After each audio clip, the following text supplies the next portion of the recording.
Can you hear me? Thank you. Start with, we're going to do roll call. I'm substituting today for Dr. Turlish.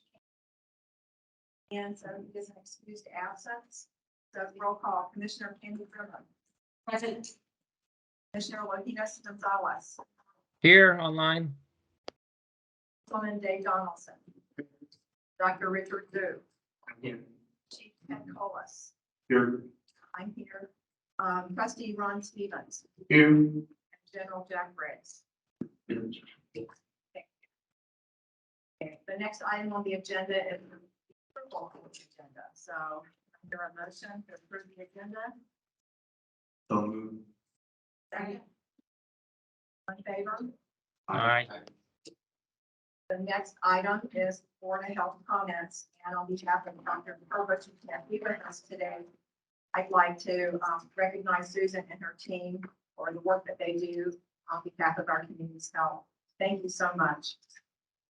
In addition, you know, we've had public health champions at many of our meetings the last couple of years. And I think we all need to, on the Board of Health, be champions for public health and be ambassadors to go out and talk positively about public health and the work that our team here at El Paso Public Health is doing.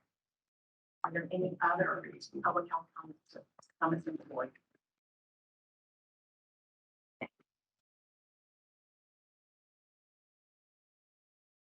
None? Okay, seeing none, we'll move for approval of the minutes. The May 25th, 2022 Board of Health minutes. Any questions or comments about those minutes? Motion to approve? And second.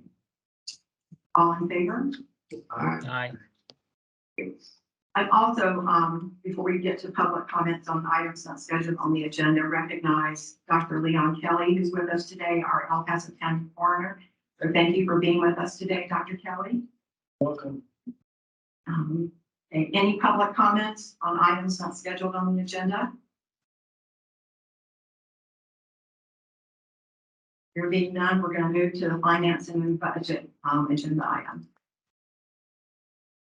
Samantha Montemany, is that how you pronounce it? Is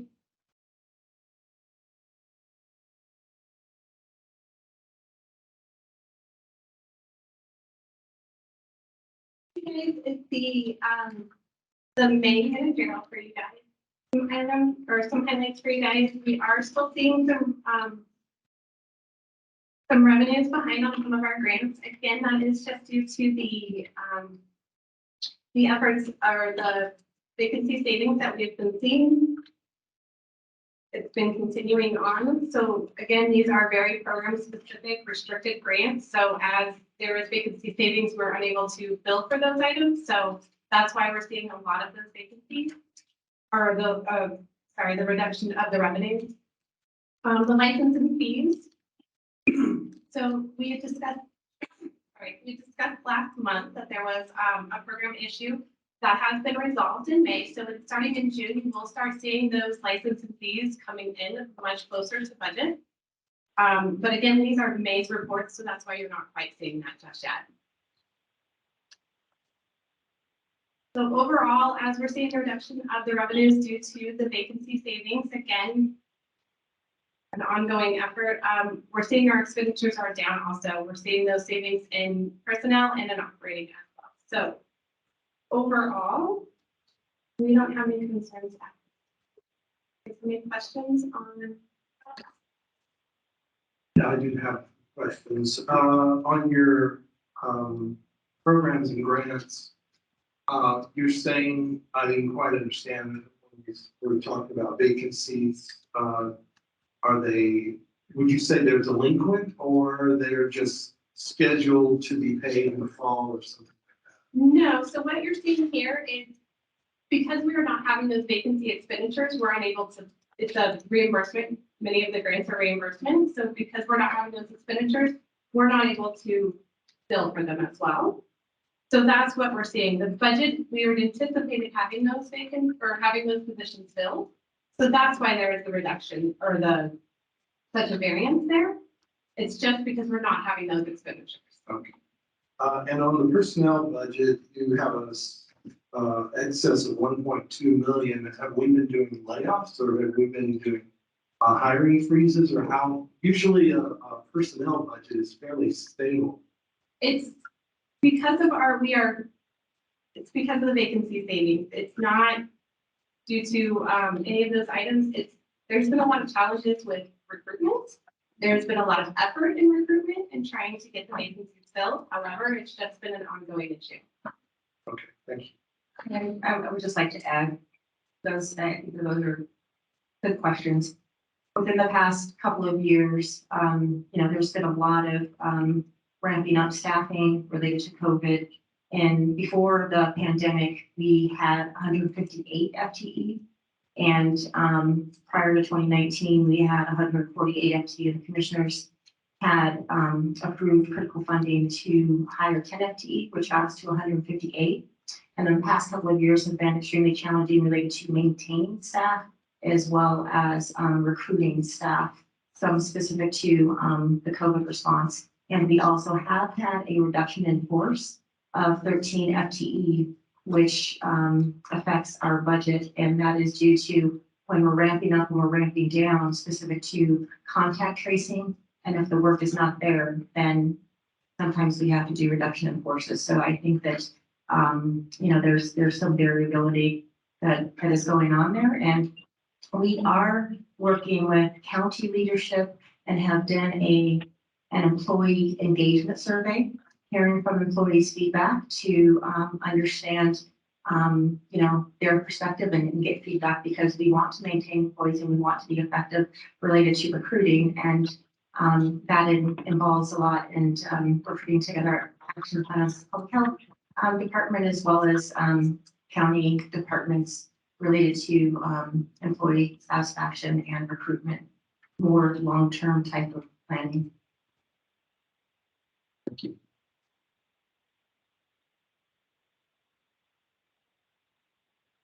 Any other questions?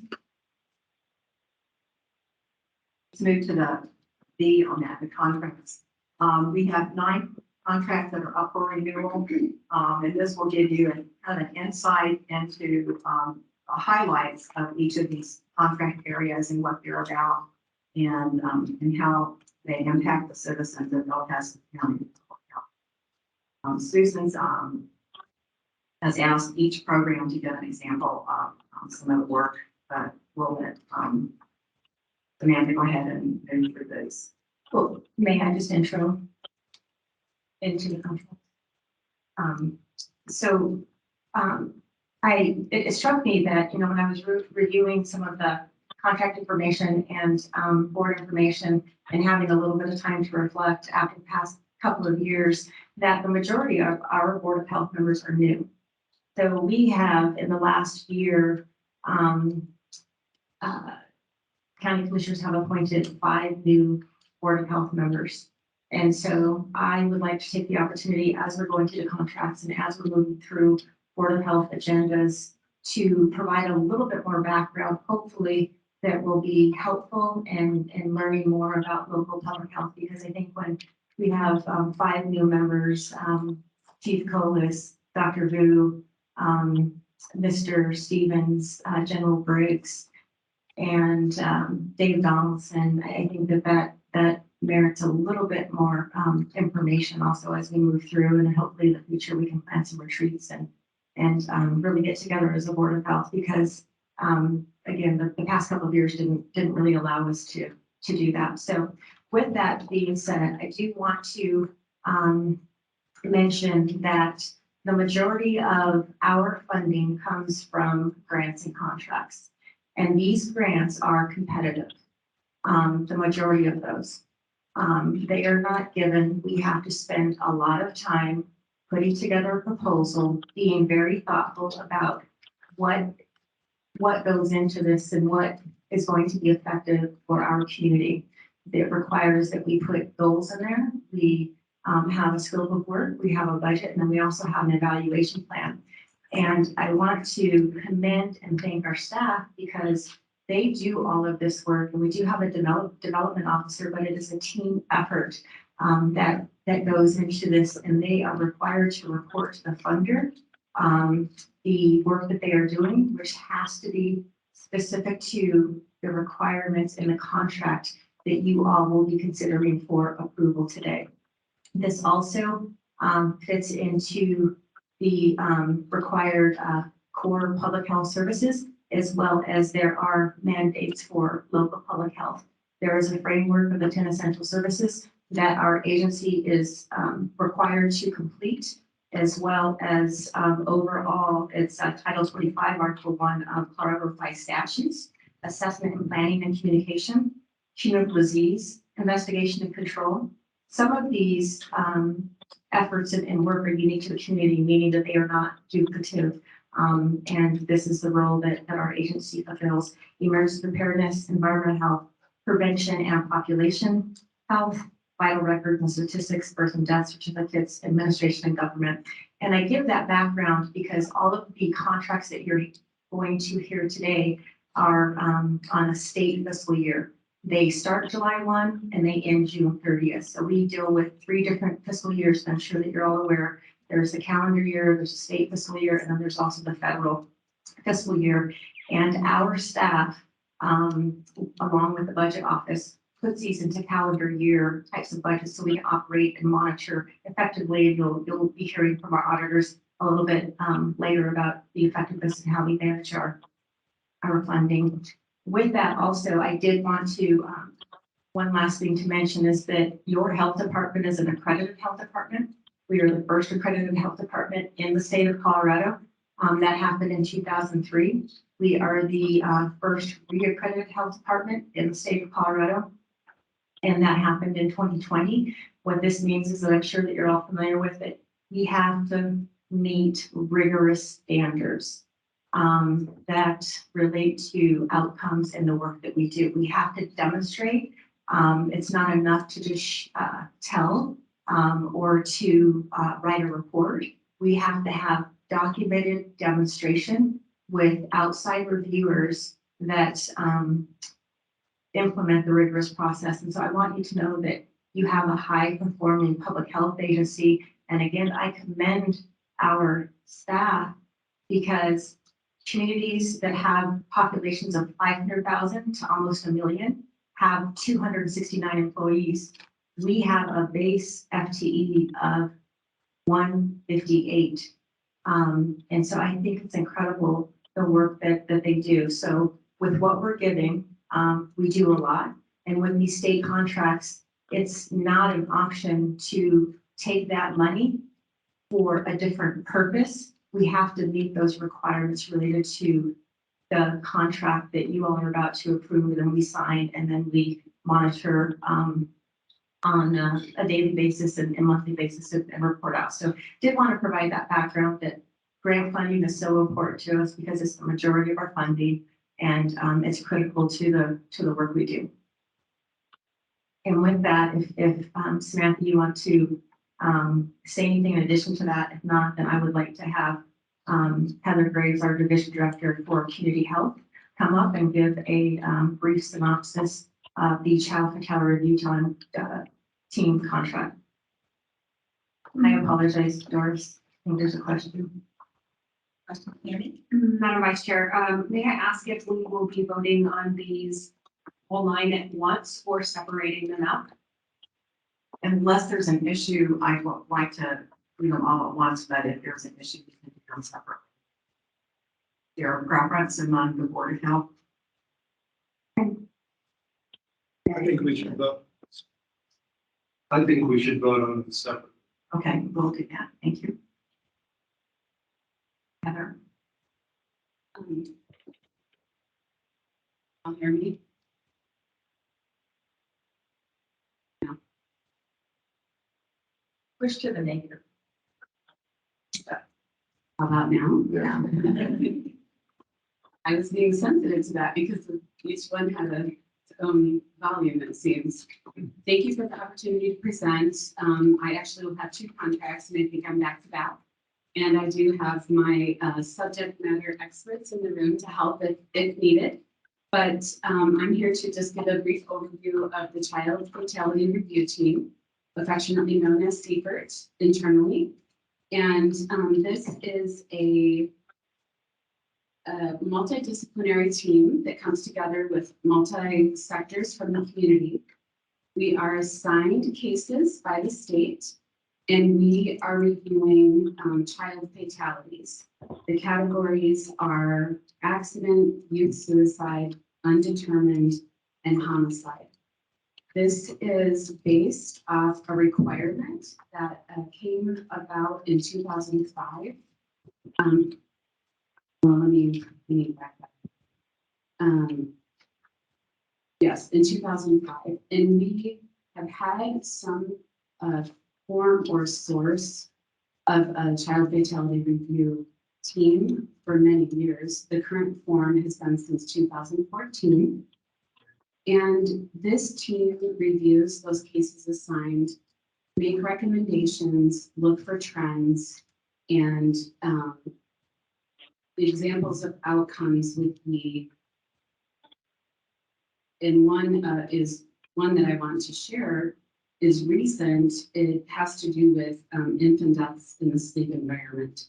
And so the recommendations in the cases review related to infant sleep environment, those are taken, and then the American Academy of Pediatrics will make updates and informed information for parents and products and different things like that related to the sleep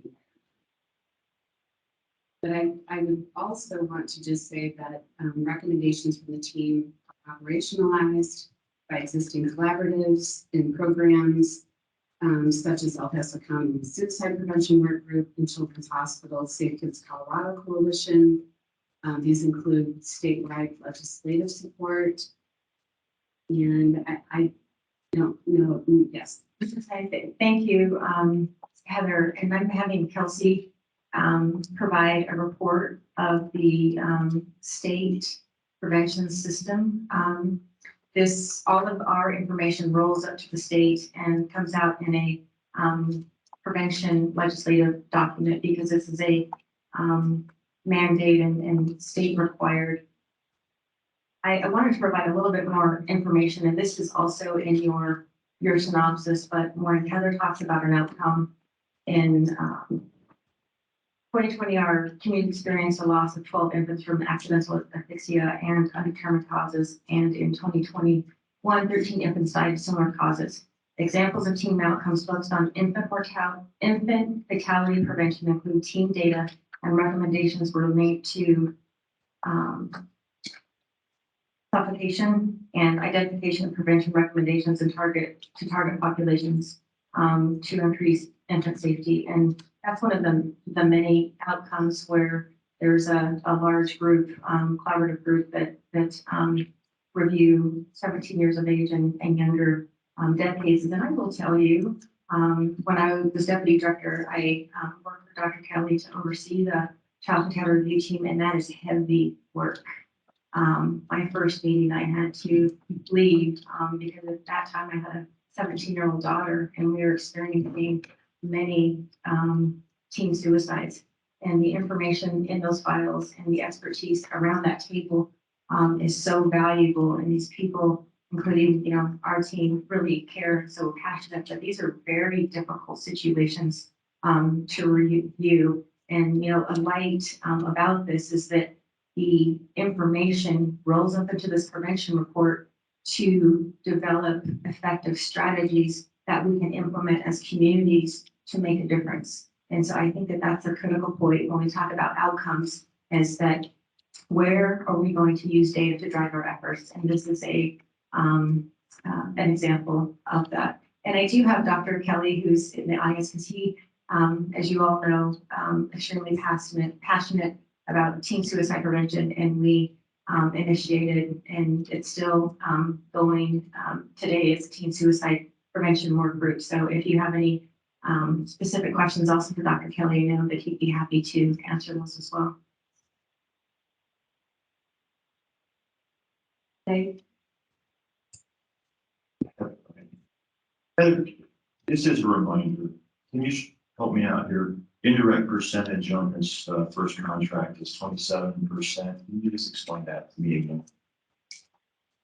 I'm actually going to defer to Susan. I just don't know that I could articulate. Okay, thank you. So every year there is a state from the Colorado Department of Public Health and Environment agreed upon indirect rate.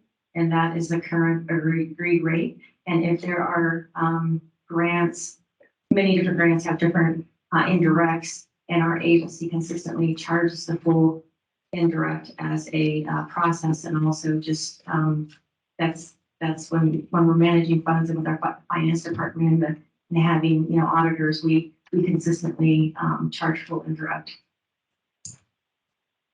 I don't mean to be dense, but can you simplify that even more for me? Oh, sure. So let's say that there's 28,000 in the contract amount.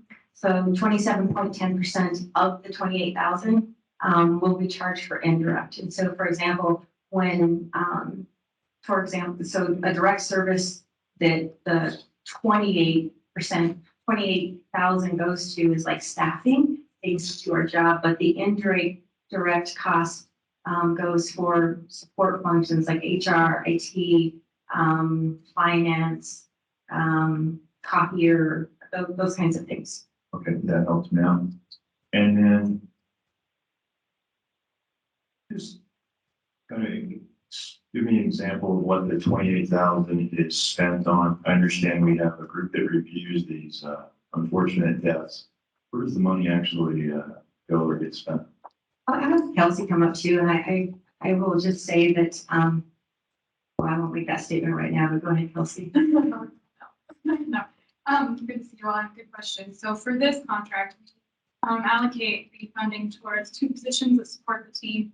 One of them is an admin position. It spends a lot of time reaching out to community partners and gathering this data.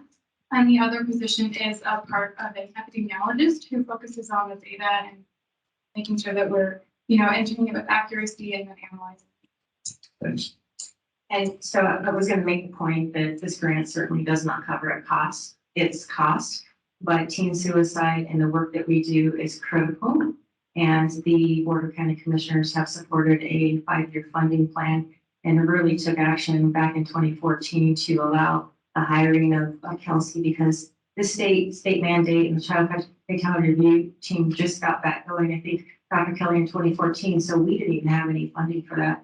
But we met with many of our county commissioners, the county administrator, the assistant administrator, and we're able to get funding to allow for effective work on this with 17 years of age and younger to prevent fatalities. Yes, just so I'm clear, is this contract us contracting a third party to do these services, or is the state that's contracting us to provide these services? The state is contracting us. Okay, thank you. Yes. Commissioner Brewer? Thank you. One other quick add that is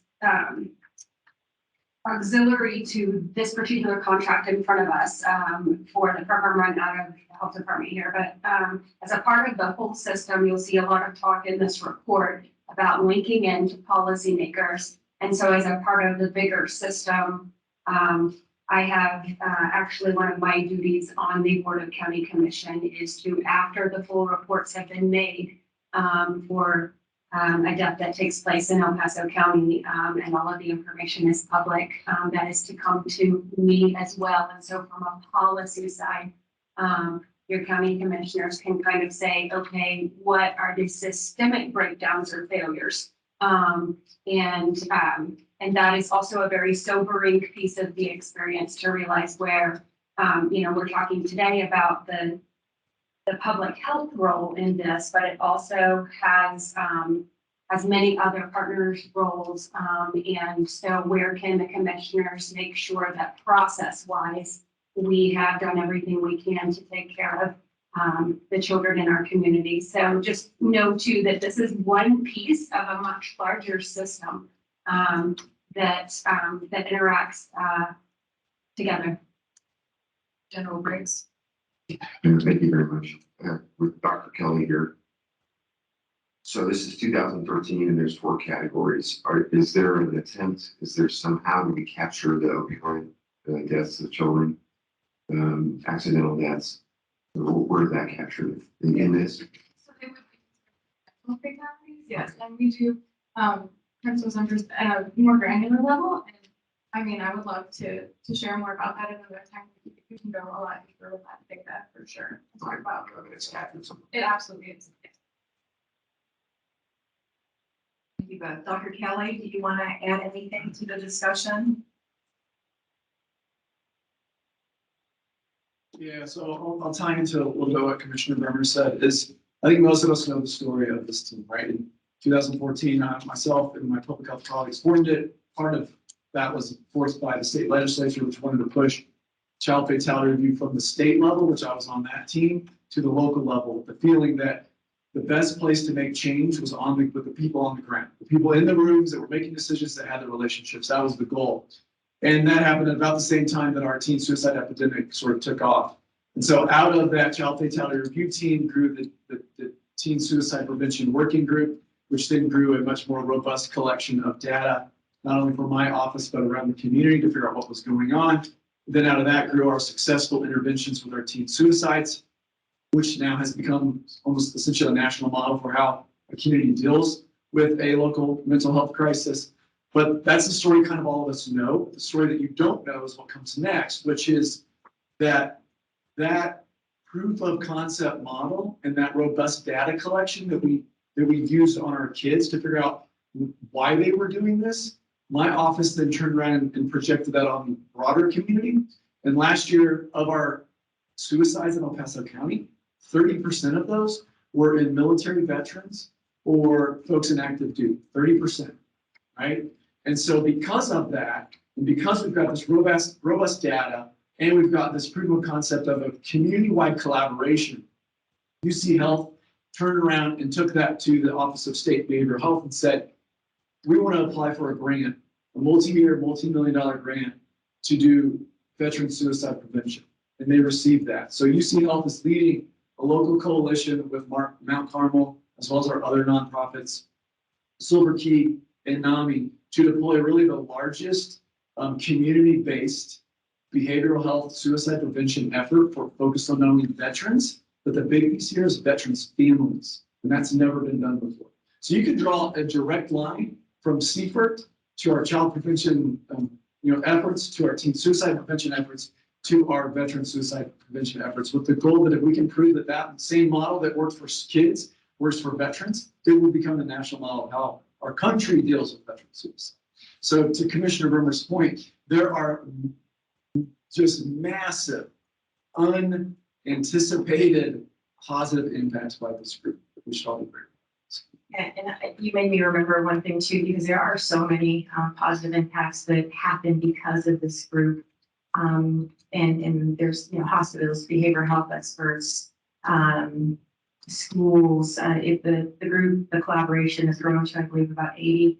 And the one thing also that I think is really a highlight for El Paso County is that we initiated this group, the BCON unit, the behavioral health unit for the sheriff's office. We wrote the grant, $1.8 million for a 5-year grant, so we could pair a behavioral health expert from UC Health with an officer.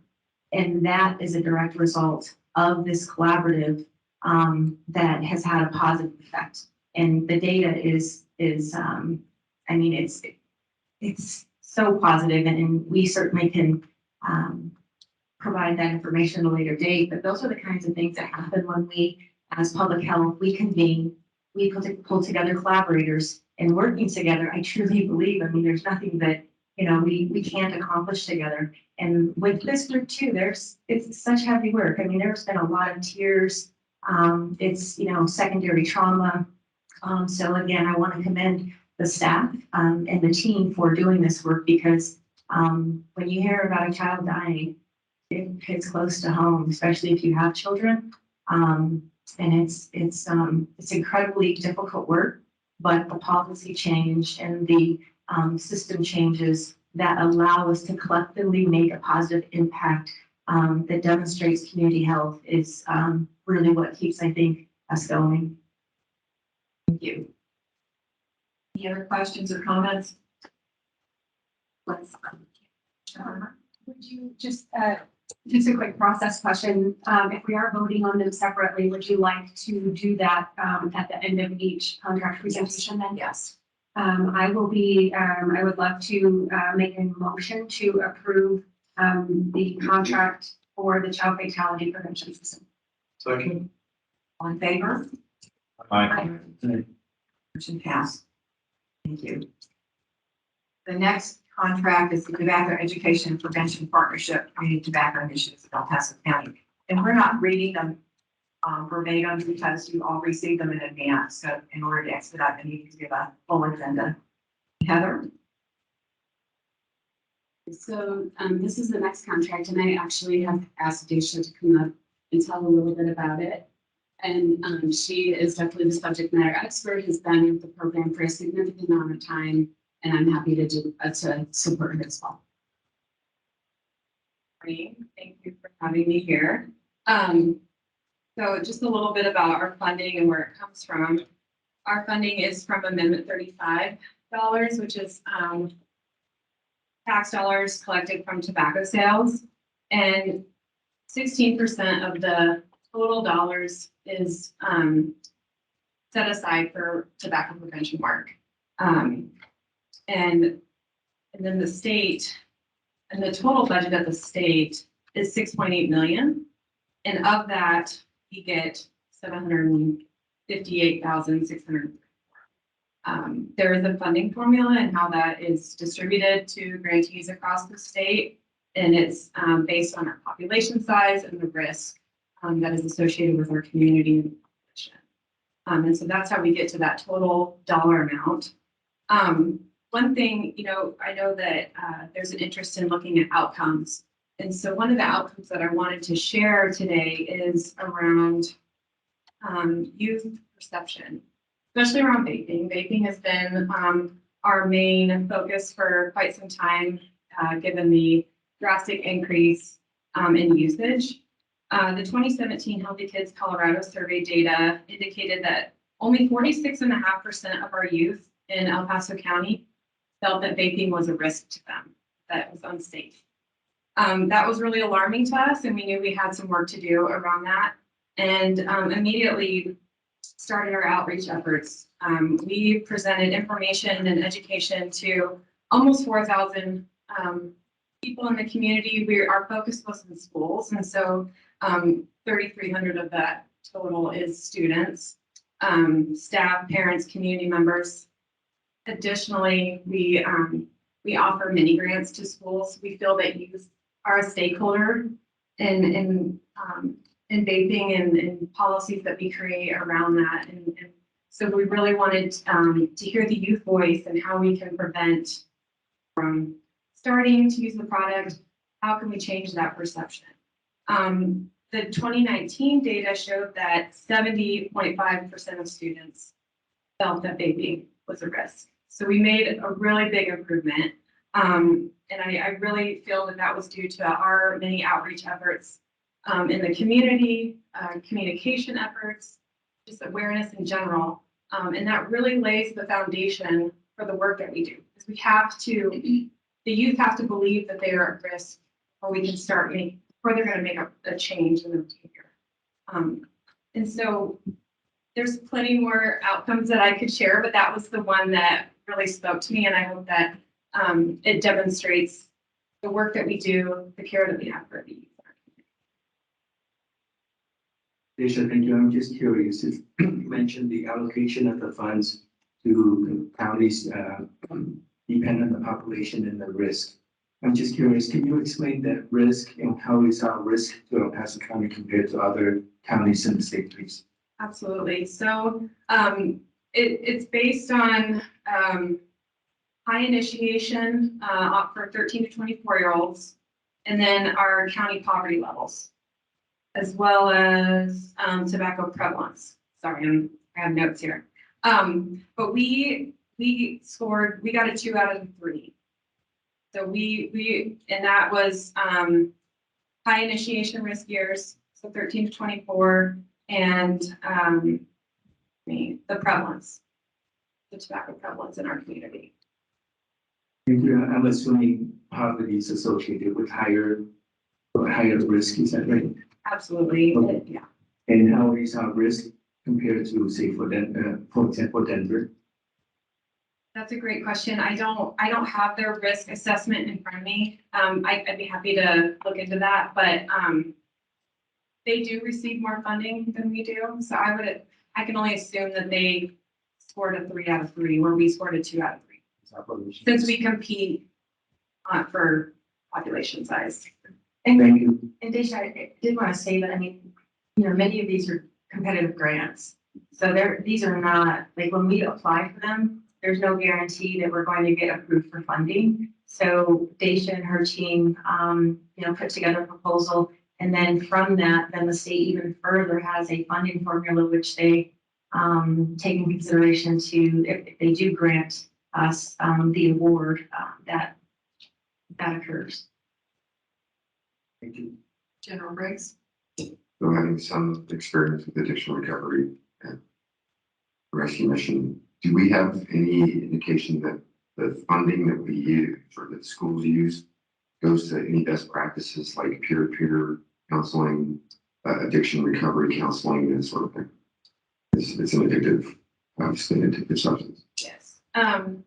So everything that we do comes from a best practices, evidence base.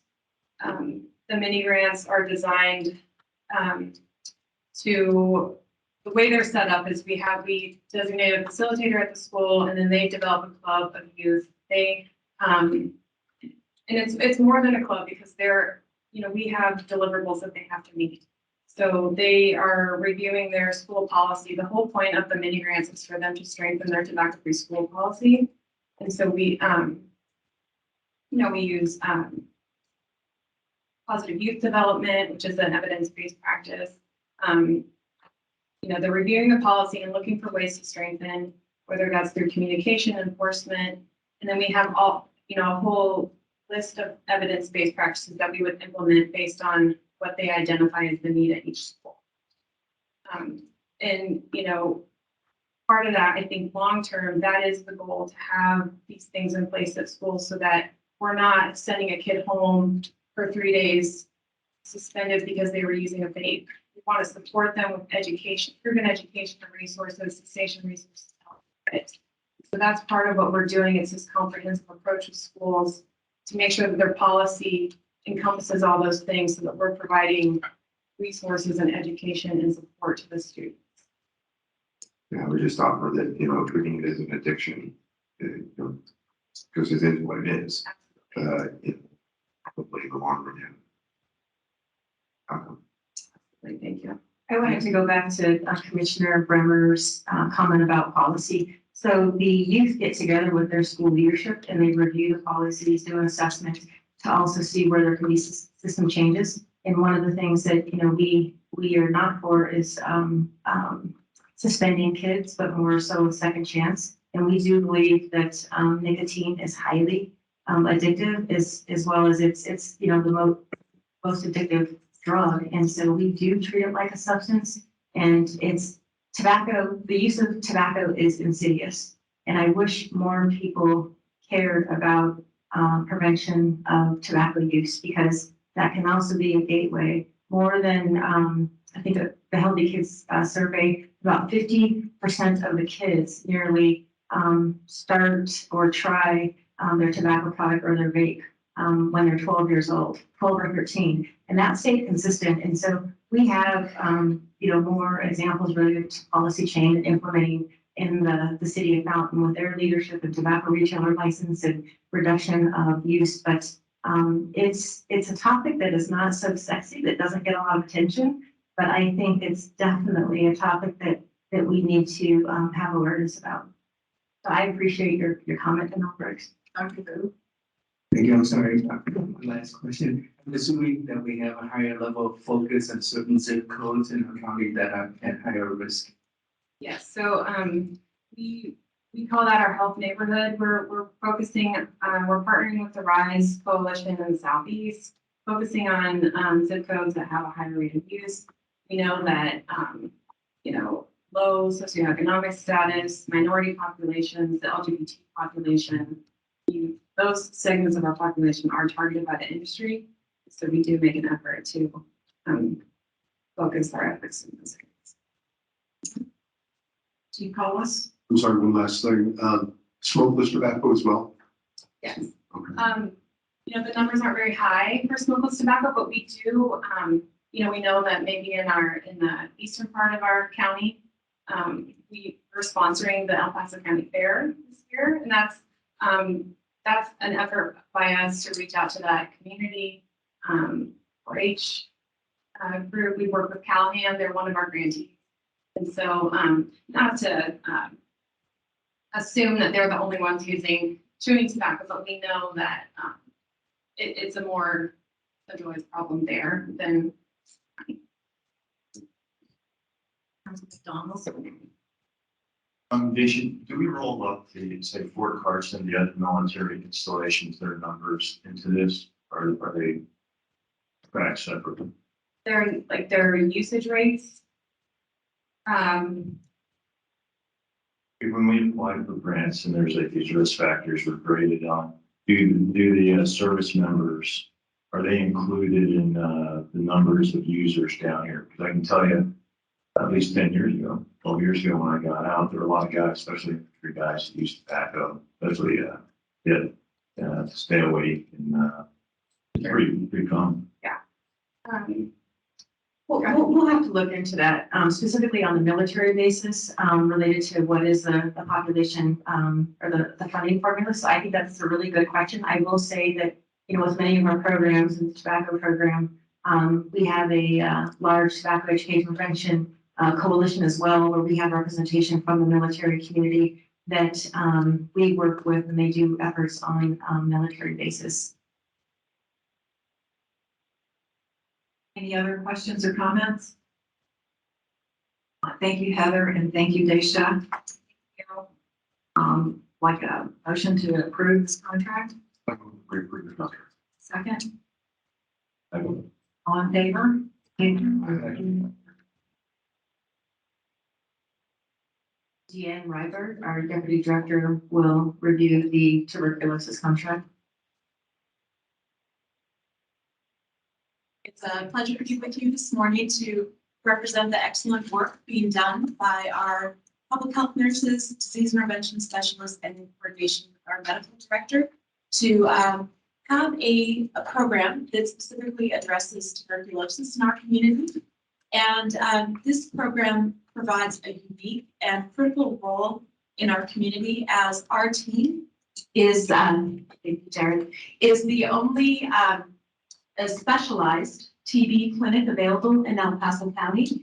And we provide a great deal of consultation to providers in the community to address cases of tuberculosis as we become aware of them, provide support for treatment, and to address cases of latent TB infection.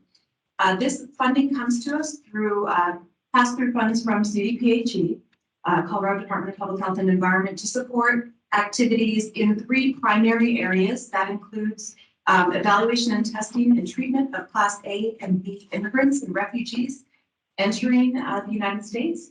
And I would point that out because although we may not see a high number of tuberculosis cases locally, we know the global burden is quite significant. And as we support refugees coming into the communities, as local events change that dynamic, and we are anticipating more refugees coming from Ukraine, our team is poised to work closely with them to assure that there's TB screening being done appropriately as support services are put in place to welcome refugees into our community. We also provide evaluation, testing, and treatment of local cases, and perform contact investigations. So if we are aware of a tuberculosis exposure concern in the community from an active case, we do contact investigations to assure that potentially exposed individuals can receive preventative treatment as well. And at the bottom of your contract synopsis, you'll see a summary of the activities we undertake over the last 12 months. And I would like to specifically draw your attention to the last bullet on the first page. We are required to physically see via in-person visits or via video every active TB patient take their medication 5 days a week to ensure adherence with their treatment regimen. And that may seem a bit onerous, but it is critical to the treatment of TB. TB requires a long course of treatment. Treatment can range from 6 months to 24 months. And critically important in that treatment is adherence to the regimen, because people initiating treatment but not completing treatment increases the potential for drug-resistant TB and makes the ability to address TB more challenging for our community. And I would also like to note that our team has been innovative and has led the way in video observed therapy for TB. In 2016 and 2017, the team worked to refine video TB directly observed therapy visits and received a County Innovation Award for this, as well as this being provided as a model practice in the state of Colorado as those systems were put in place and refined. And as a result of that preparatory work and that innovation, when we went into the COVID pandemic response and there was disruption to many in-person services, our team was well poised to continue providing this critical service to our community. And I would be happy to address any questions that you have. I would like to note on the contract synopsis, there is a typo in the final sentence. We have had 24 patients that we observed take medications Monday through Friday for over 3,500 in-person visits. I believe your copy lists that as 74 patients. Any questions or comments, Councilman Donaldson? Yeah, at the end, it says that we have had 2 active cases in the county. It's the, I don't know, a third from the bottom bullet. Yes, so over the last 12 months, we've addressed the 2 active. Where are those folks from? Do you remember? So with us today is our lead public health nurse, Eric Gordon, who oversees many of the direct service components of this. So I'd ask Eric to speak to some of that. Thanks. Hey, good morning. Thank you for that question. So your question is, where did these 2 folks come from? Yeah. Off the top of my head, I don't remember exactly. I will say that in general, most of our active cases in demographics will suggest they tend to have risk factors of being foreign-born. I'm a little hesitant to always go there because I absolutely have patients who run the spectrum from living in a homeless shelter to 3 patients ago, multi-million-dollar home, white, black, everybody in between. I want to say the last 2 patients, one was a pediatric patient that was associated with an active duty family member, so was living on base, but originally was born outside of the United States. And the other one was a elderly gal living in downtown Colorado Springs. She has been a lifelong resident here in the United States.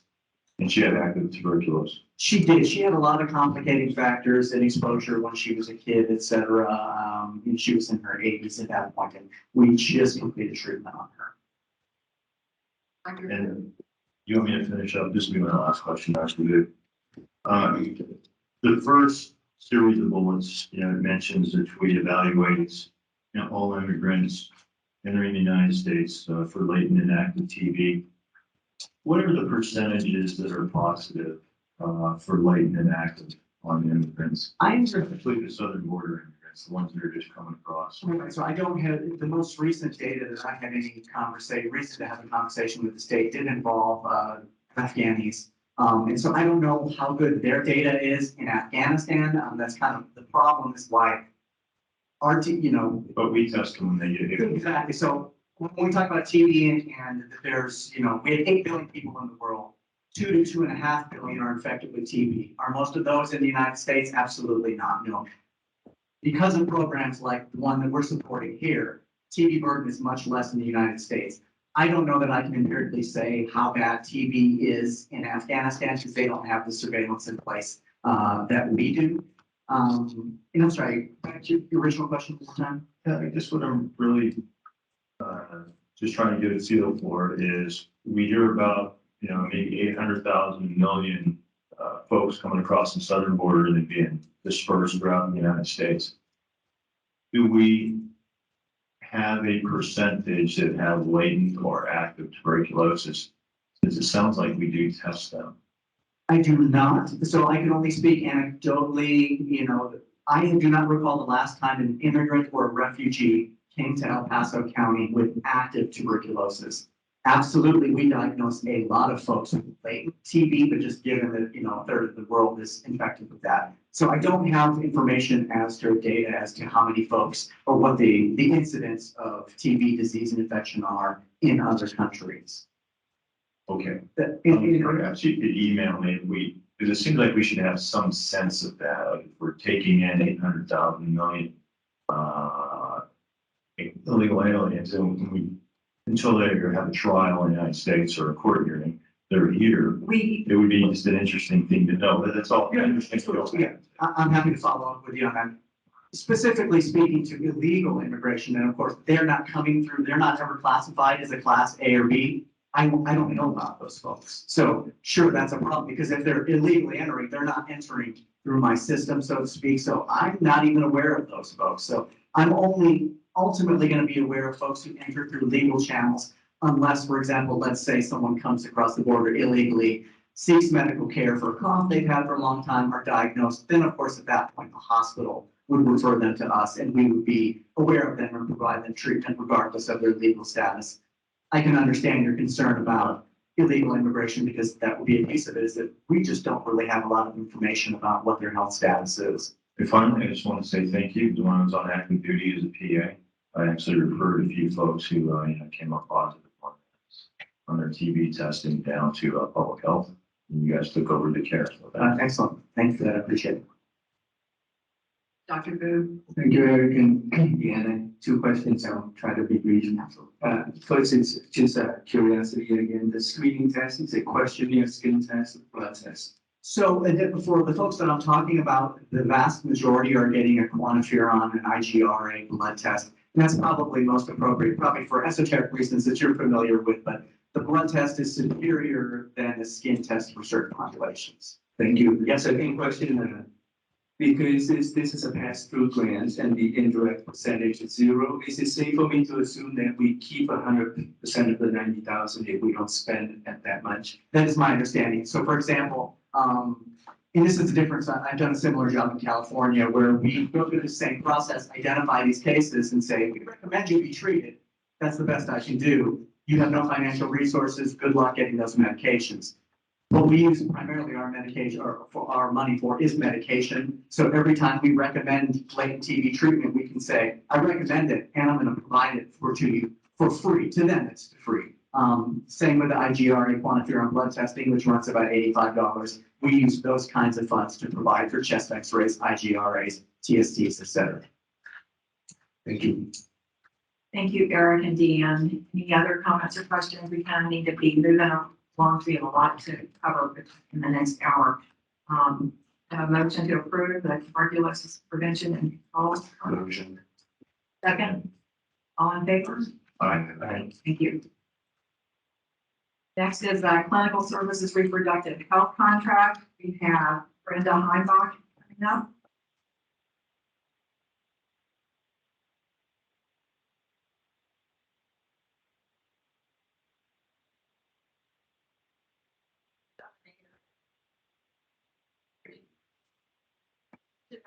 Is that better? Oh, yeah.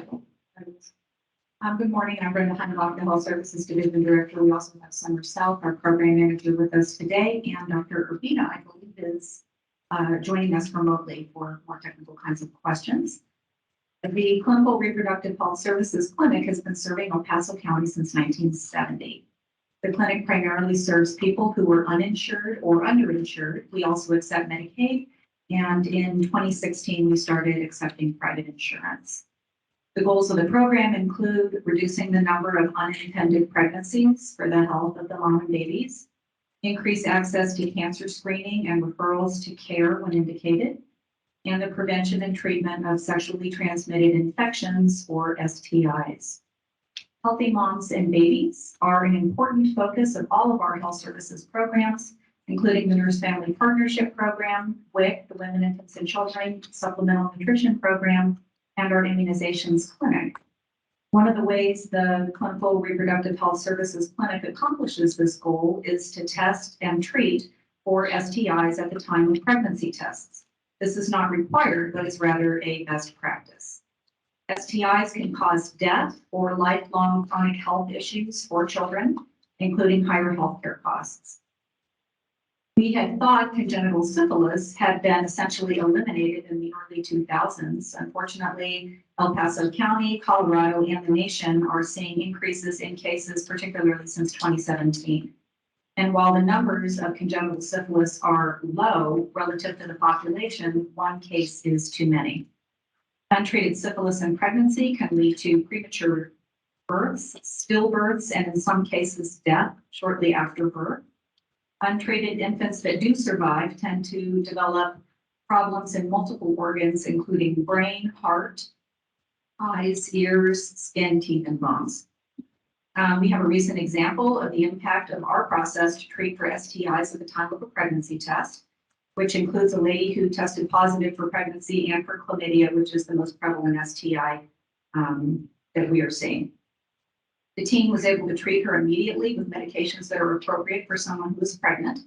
And the mom and baby are now healthy and can avoid consequences of untreated congenital chlamydia, such as preterm labor, premature rupture of membranes, and low birth weight.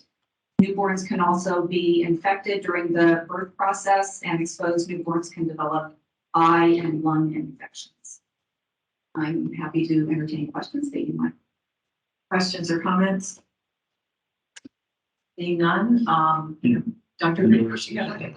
This is Lojinos. Sorry, Commissioner. I'm sorry, I have so many questions. This is another curiosity question. So in addition to this grant, we can bill for our services through private insurances, Medicaid, and I'm assuming Medicare also in TRICARE? We do not accept Medicare, we do accept TRICARE and then client fees. Okay. Some clients are able to pay for portions of their treatment they receive with us, and some are not. Can I ask why not Medicare? We actually, when we were pursuing private insurance contracts, we worked with our legal consultant who advised us to not proceed with that contract just because of some of the requirements of that insurance source. Okay, let's take that offline. Sure. Councilman Donaldson?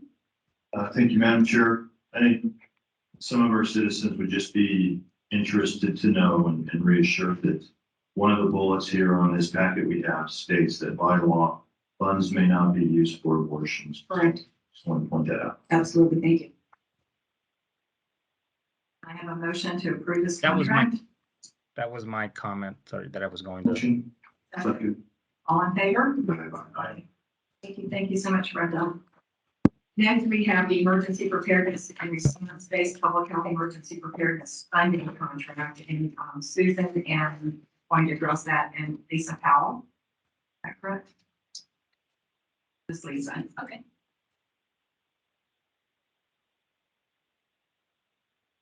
Good morning. There we go. Great. So this morning I'm here to talk a little bit about our emergency preparedness and response program. I'll say that this is the 20th anniversary of the preparedness funding, which is called our core funding. And that I am honored to have been a part of that program for the full 20 years. As today will be the last time that I'm responding to this request to talk to you guys about the grants as I'm retiring. So, The preparedness program is actually a regional program, so our program is responsible for Park Lake, JP Teller, and El Paso County in the preparedness for public health departments. We work with all the local public health agencies in those counties to help assure that they have the ability to respond to emergencies that are related to public health. And what we've learned over the last 20 years is that there's not really very many emergencies that do not involve public health. So the latest emergency that you're probably very familiar with is called COVID-19. And so we have been working with all of those counties to respond with contact tracing, case investigation, testing, and vaccine campaigns, as well as the ability to get products out from the strategic national stockpiles, such as hand sanitizer, gloves, and masks when those were in high demand. Additionally, though, I wanted to just highlight a few other types of events that you might not be aware that we were involved in over the years. So the beginning of the program was called the Bioterrorism Program, and we were specifically working on smallpox vaccine campaigns that were targeted at our military and healthcare workers when there was some intelligence information coming out of Congress that there might be a smallpox attack being planned. And so across the country, we were all planning for smallpox vaccines. And then part of our response was that sometimes when people would get vaccinated, they would inadvertently transfer their vaccine. It's called vaccinia. And we would explore and help to track those outbreaks from our team. Additionally, we had West Nile virus over the years that we were helping respond to, numerous hepatitis A outbreaks, meningitis at universities that we helped with large-scale meningitis vaccine campaigns, the Waldo Canyon fire, the Black Forest fire, and the subsequent floods that occurred. Our health department had lots of time to work with helping give tetanus vaccine points of dispensing clinics out in the community. Our environmental health teams have been trained to do damage assessment. We're heavily integrated into the Pikes Peak Region Office of Emergency Management, working in the Incident Command Center during events to ensure that we can respond to requests for health and medical assistance. We work with the Red Cross to ensure that our shelters are safe and healthy for people who are in those shelters. Let's see. We assisted with the Centennial Active Shooter event by coordinating a large-scale behavioral health outreach that culminated into a responder expo for all of our first responders who were impacted by that response. We also assisted with Ebola traveler monitoring when we had the concern for Ebola outbreaks in the United States, which brings us now up to our current situation with COVID and the work that we're continuing throughout that time. The Emergency Preparedness and Response Program has also been a part of the accreditation process that Susan mentioned earlier. There's a cutoff component to that called Project Public Health Ready through the National Association of City and County Health Officials, and health departments across the United States can be recognized as public health ready.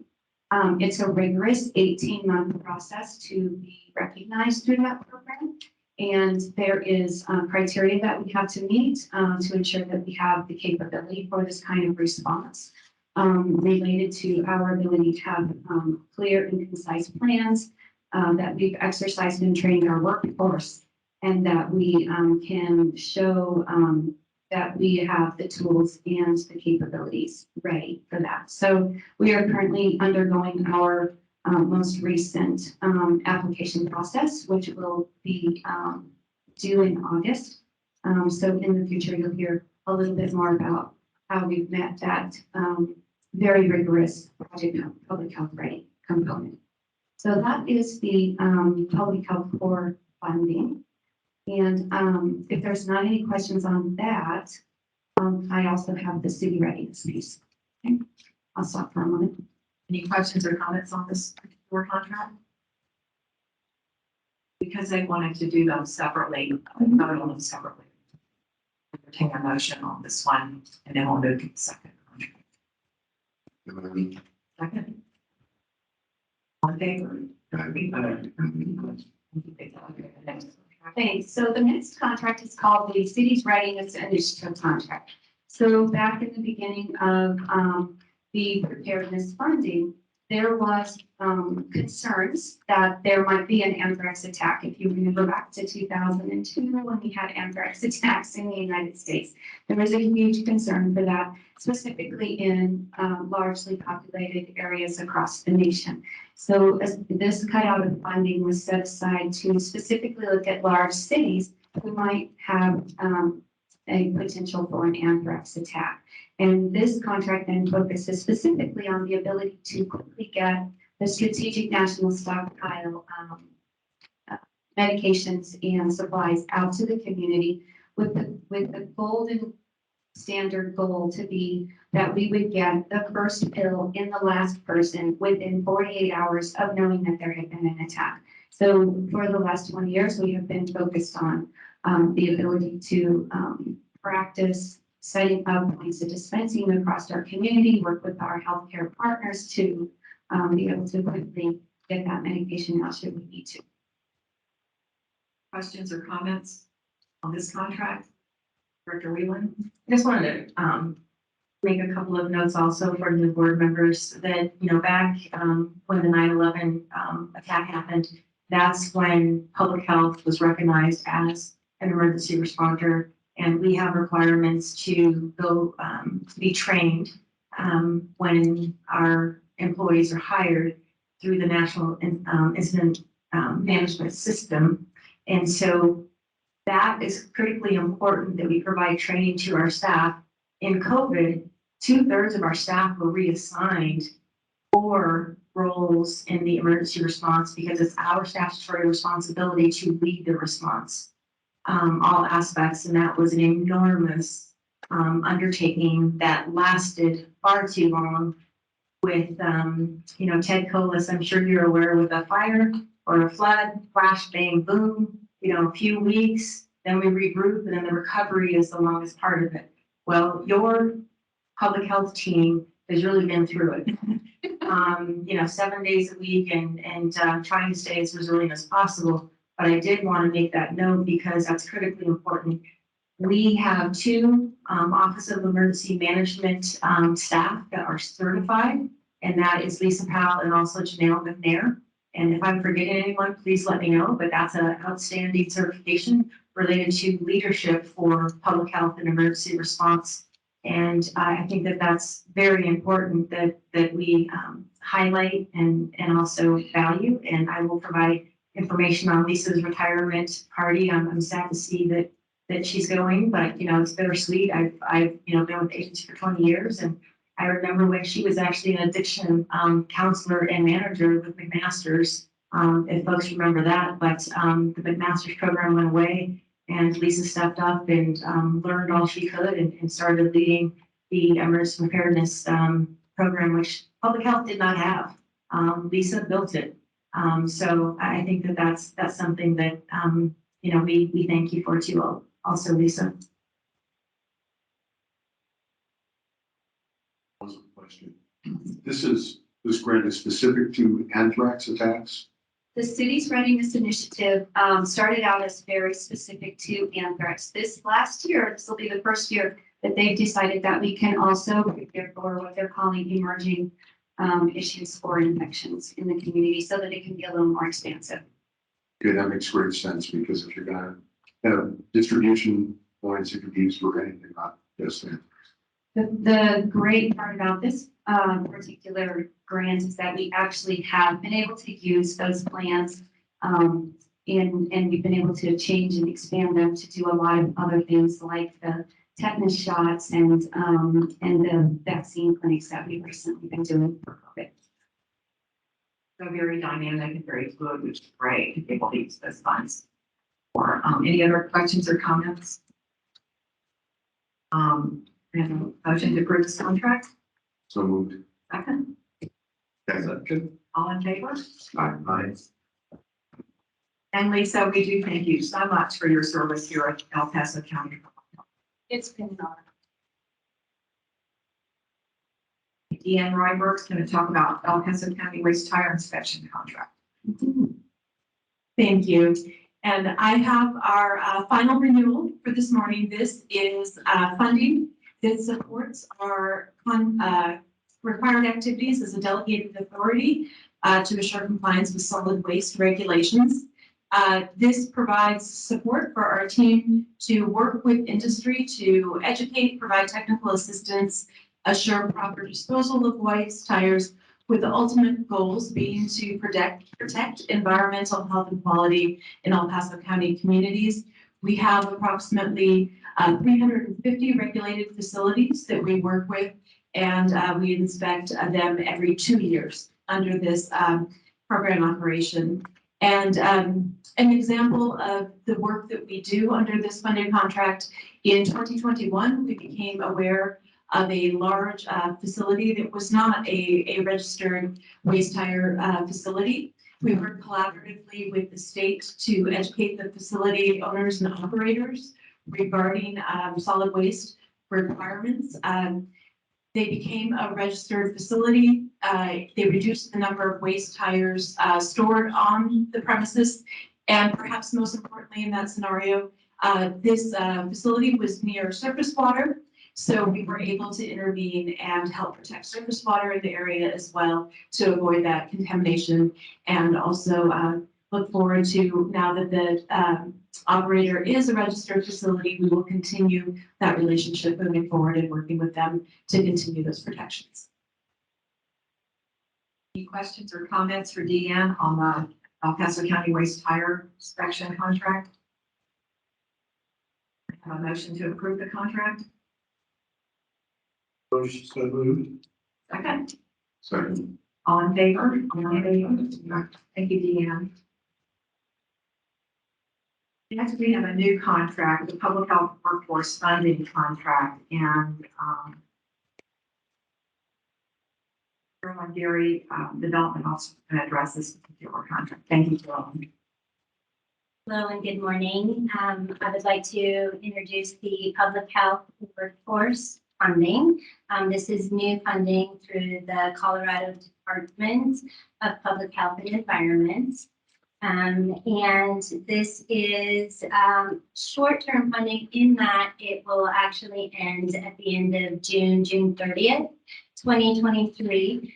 This funding is really designed to strengthen the public health workforce, specifically around understanding how to operate in the most efficient capacity, especially given what we have experienced over the last years. So a portion of this funding is really focused on conducting a workforce and gap analysis. And then additionally, this funding will provide much needed support and training for our El Paso County public health workforce. And this will be focused primarily on leadership for all, as well as skill-specific, job-related funding. So given our timing right now, we're coming back into normal operations. And our workforce is really going back to what are their regular duties. As Susan mentioned previously, during the pandemic, over 2/3 of our workforce, their effort was redirected to both a response and a recovery. And so now, as we get back into what are normal operations, it's really important to also address that we have many new personnel. And so this training will be dedicated to those needs. This is based on an understanding that we gathered through conducting a survey through the county to see, what are those initial critical priority areas that need to be a high focus at this point in time. Susan, did you want to address any questions? General Briggs? So specifically, it's not about personnel hire, it's about training. It's about training, that it really gets at understanding what it will take to recruit and retain and sustain our workforce. So correct, it is not going to hire a new person. Any other questions or comments? Dr. Booth? Carolyn, I'm assuming that we anticipate to be able to bill for 100% of this fund. There is an indirect that is taken out of this fund. That's at 27.1%, given that it is also coming through the state, and that will cover, the overhead administrative costs associated with the indirect. Commissioner Bremer? Yes, thank you. Is this one-time funding essentially a study, or do we expect it to be ongoing based on results this statewide?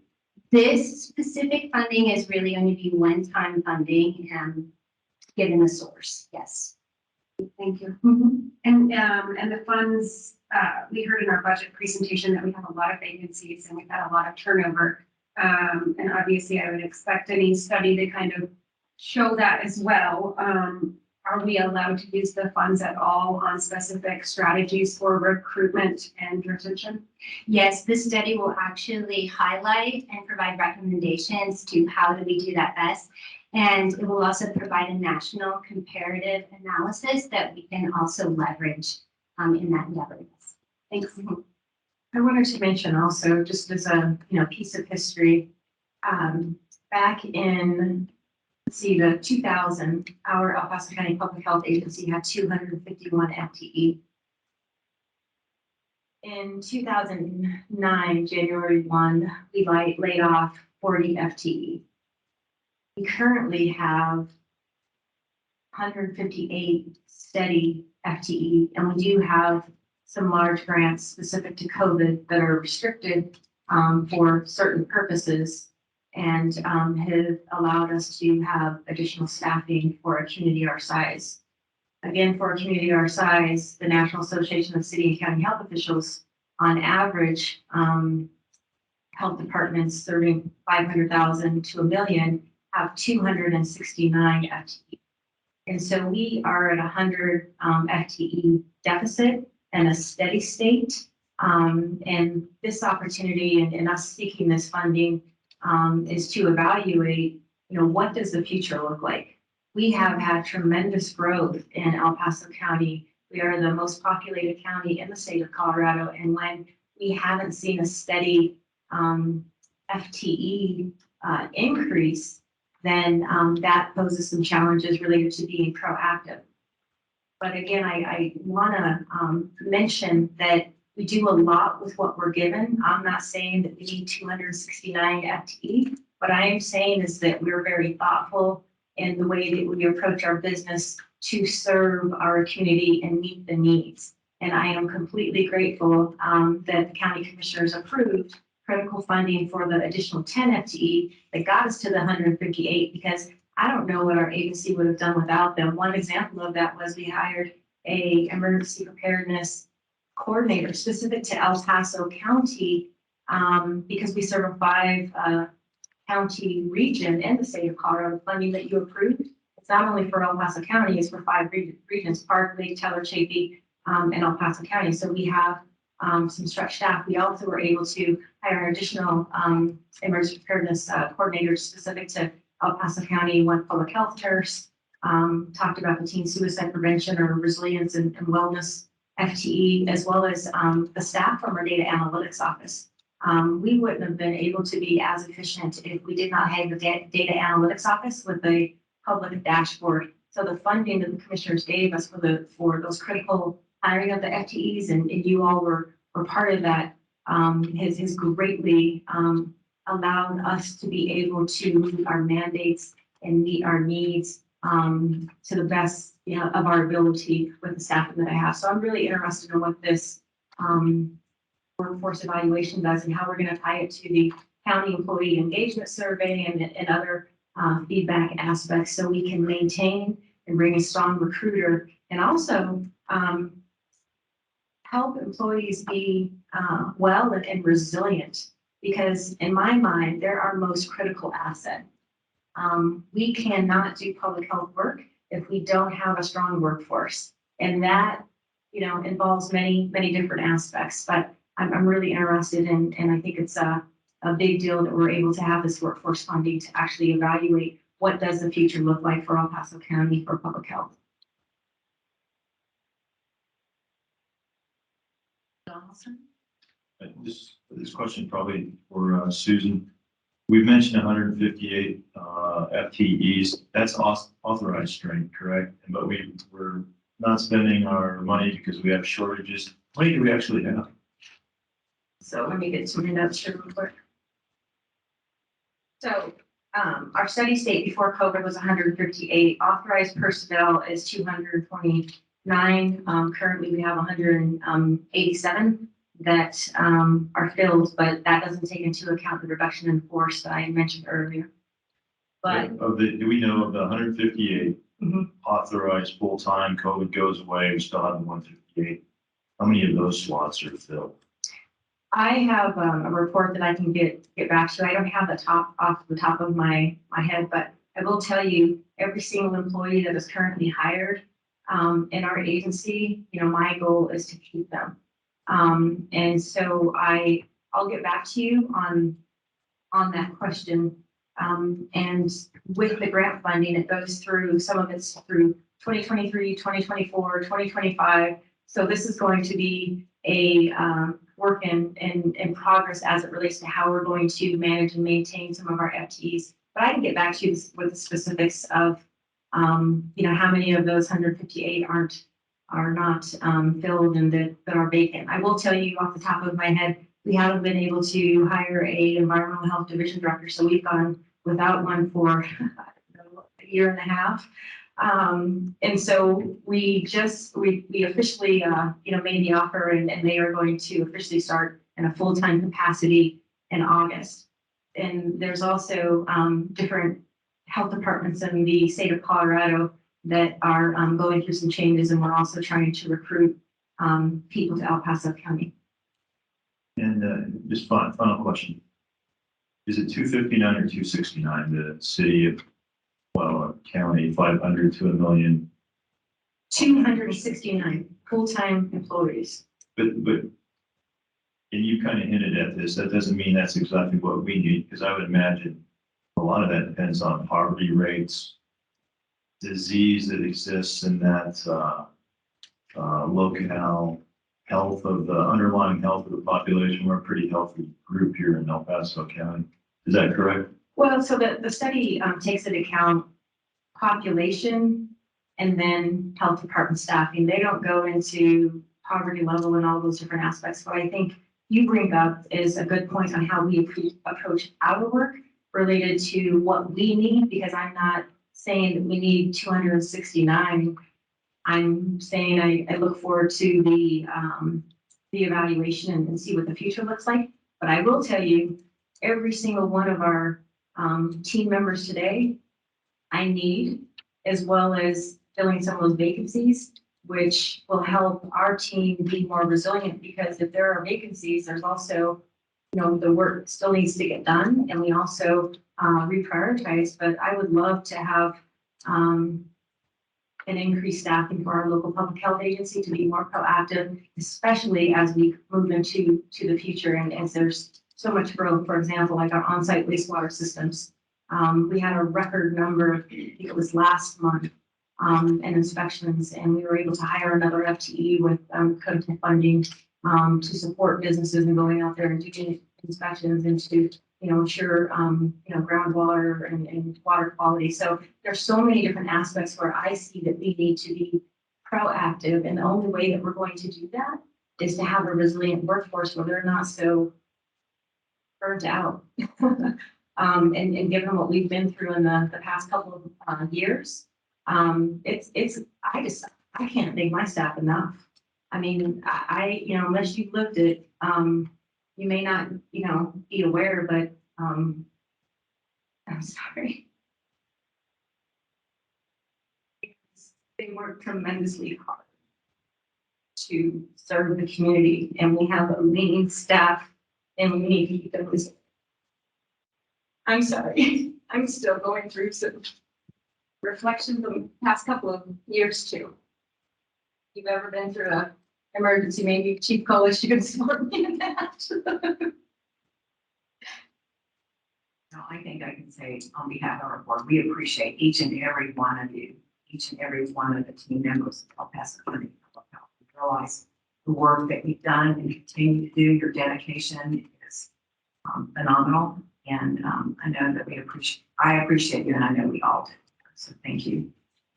Yeah, I would agree, Susan, and I appreciate what you said about not saying that we need 269, but what is that number that would make us most optimal for our community here in El Paso County?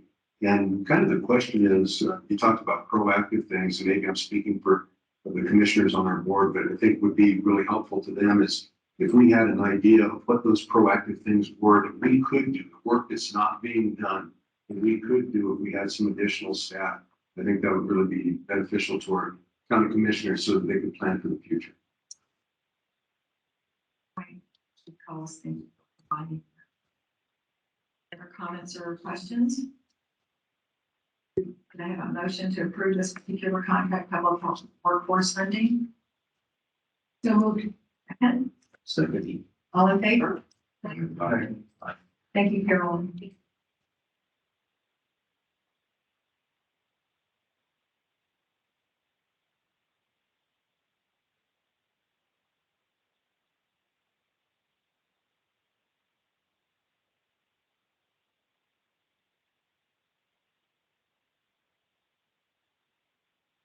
A resolution for the last contract. It is a new contract. It needs a resolution. So I'm going to read the contract resolution number 2022, subject resolution to recognize revenue and appropriate expenditures for contract funding, effective date June 22nd, 2022. Resolution of the El Paso County Board of Health, resolution to recognize revenue and appropriate expenditures in the amount of $141,473 for public health workforce fiscal year 22 and fiscal year 23 funding as contracted with Colorado Department of Public Health and Environment.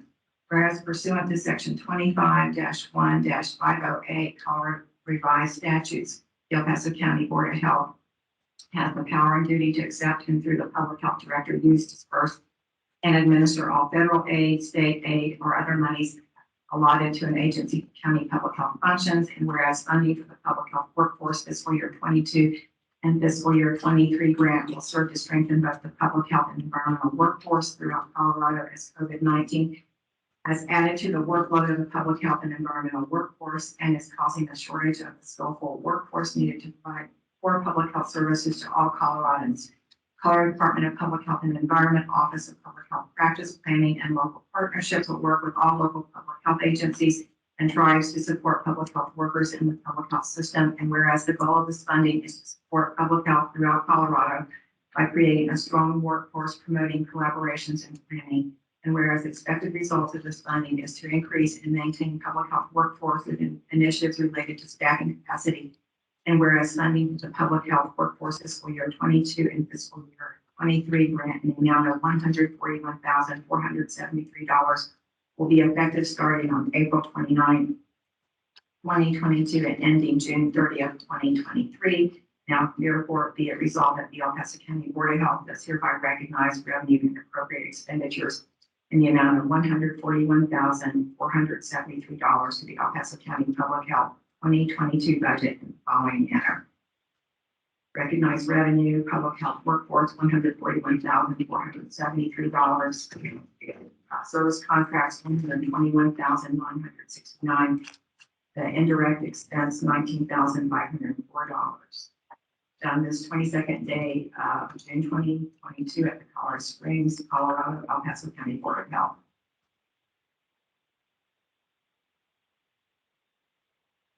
Make a motion to accept this resolution as written. Thank you. If you call us a second. Second. All in favor? Aye. Thank you. Thank you, Samantha.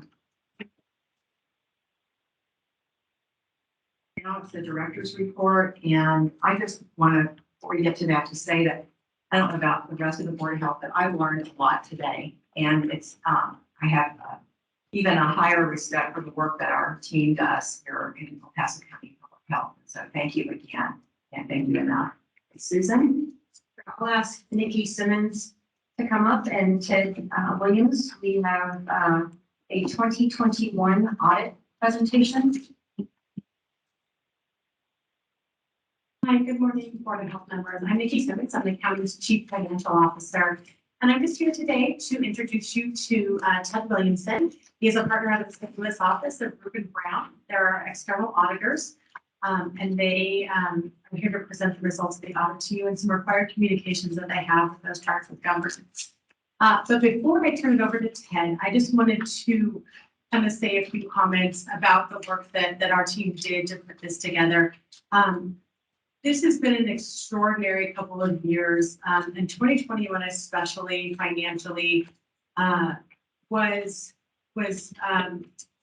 challenging, would be the word I would use.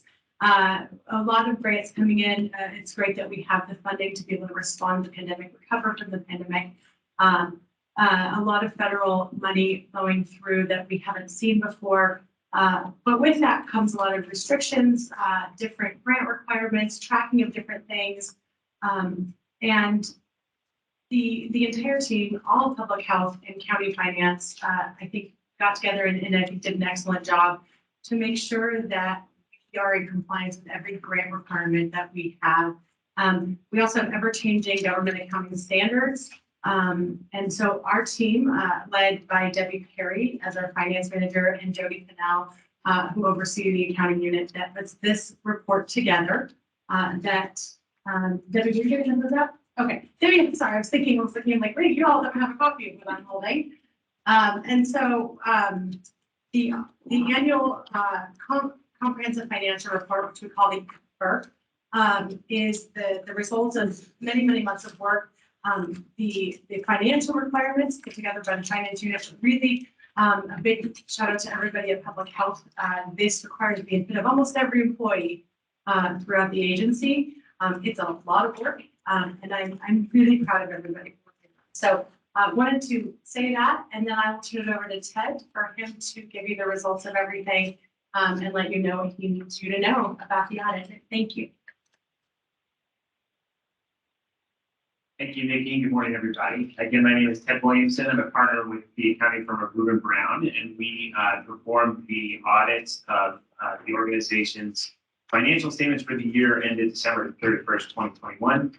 It's good to be with you this morning. The last two previous years, I made this presentation to you via Zoom or online, so it's nice to be able to be back in person to talk about the audit. But in summary, everything went extremely well during the audit. We did issue an unmodified or clean opinion as part of the audit. Just to give you a little bit of background, the audit, typically most of our test work takes place in April, and then there's a little bit of wrap up, and the final reports were issued last week. They do have a June 30th deadline that they have to be out for, so we're finishing those in advance. There are really two objectives as part of the audit. The first is to issue an opinion on your financial statements, which is this document here. They've been fairly presented in accordance with generally accepted accounting principles as set forth by the Governmental Accounting Standard Board. And then the second piece of the audit is what's called a single audit. And that is the grant compliance audit that we have to do over federal funding that you receive, both funds that you receive directly or pass through another organization such as the county. There's a formula that the federal government has that determines which grant programs we have to look at in a given year.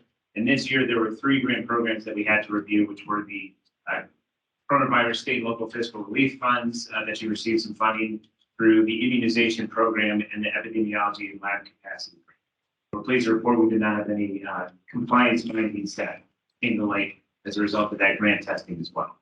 It's important to note that when doing the financial statement audits, we do consider the organization's internal control structure, and we would bring to your attention if we found any what we call significant deficiencies or material weaknesses in the organization's internal controls, though we do not issue an opinion on the internal control structure itself. The opinion is on the accuracy of the financial statements. But with that background, I'm pleased to tell you that we did not identify any significant deficiencies or material. As far as the financial statements, as Nikki mentioned, the staff prepares these, and that's actually a point of pride that the county can take, and that a lot of our audit clients require our assistance to help them with the preparation of the statements as part of the audit. But here, the county prepares the statements entirely themselves. ultimately the accuracy of these are the responsibility of the county's finance department. There were no new accounting policies that had to be adopted this year. In some years, the Governmental Accounting Standards Board issues new accounting standards that we have to implement. 2021 was one of the rare years where there were not any new policies, nor were there any unusual transactions this year where it wasn't clear how they should be accounted for under the accounting regulations. Just a few other things that we're required to communicate to you. There are some estimates that you must make as part of preparing your financial statements in accordance with generally accepted accounting principles. In your case, the more significant estimates would be for your fixed assets or capital assets, what useful life are those depreciated over, and then also for your pension liability and other post-employment benefit liabilities. Those are calculated by actuaries, and the actuaries have estimates as far as mortality and discount rates and so on that are built into those calculations. So as part of doing the audit, we take a look at those estimates and make sure that those appear reasonable, which we feel that they were in this case. There were not any complicated issues that we encountered that required us to consult with any specialists outside of our engagement team. We also did not have any disagreements with management. We did not find any amounts that we felt had to be corrected within the financial statements, either amounts that management chose to correct or that were immaterial that management chose not to correct. That's also a very good sign. It's not uncommon for us on any audit to have at least a few corrections that we identify. So the fact that there were none is a sign of how the good order in which the books and records are kept here. We did not have any disagreements with management. And lastly, as far as we know, management has not consulted with any other accounting firms in an effort to get a different answer from what we would tell them as part of. So that's kind of summarization of the results. Again, I think it's all very good news, but I'm happy to answer any questions you might have. Questions? Comments?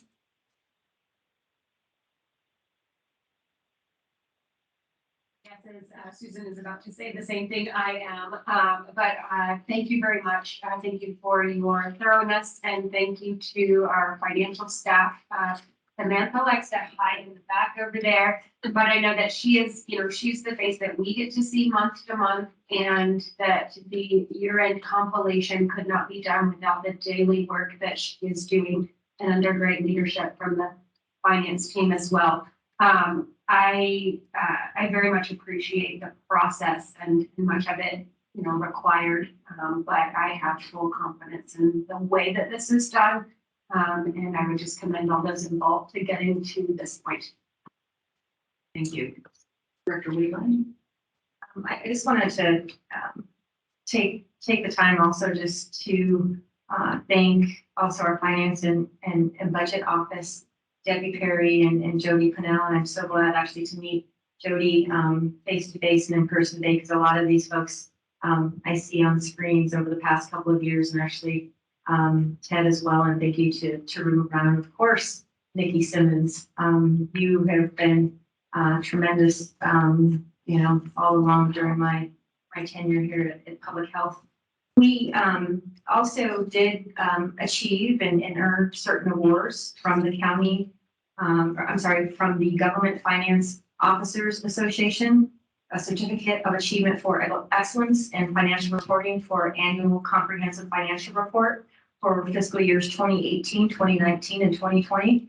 We also plan to submit the 2021 annual comprehensive financial report as well. We achieved Distinguished Budget Presentation Award for 2020 and 2021 budget books. 2020 was the first year a budget book was submitted for an award. We submitted for the 2022 budget book award, and we are awaiting GAPOA review. We are also working with finance and budget on a popular annual financial report for 2021, and this is the first time that we are creating a PAFR, and will submit it to the Government Finance Officers Association for consideration. And I point that out because I think we have, again, a tremendous, hardworking, stellar team. And when you say up there and you work with how many organizations, and I'm assuming for-profit, nonprofit, and that many do not get clean audits, and when we have achieved clean audits, and especially in the midst of everything that we've been managing, I think is outstanding. And so I just want to say thank you to the entire staff, my team, because it doesn't happen like magic. I mean, we have so many different grants and overseeing so many different aspects and pulling it together. That's a constant effort. And I think that this further demonstrates our the importance of excellence. And that is, you know, one of local public health's values. If you look on, you know, our organization, we have a service of excellence. And I think that we're all part of it, including our Board of Health, because we can't do this work without you. But I think everyone should feel like I want to jump up and down about this. So I think it's great. I want to applaud. Susan, I appreciate your comments a lot.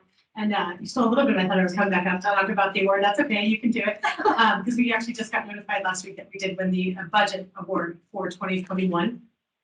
This budget that we submitted to GFOA in January. So I'm really excited about that. It's a huge thing. Actually, I just attended the Government Finance Officers Association conference in Austin the first week of June.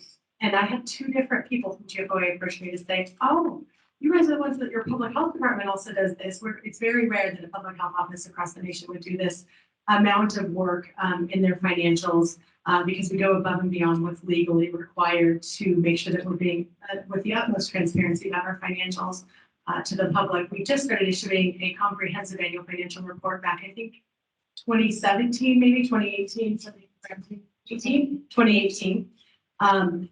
Just a basic set of financial statements is all that's required by the Colorado Department of Local Affairs.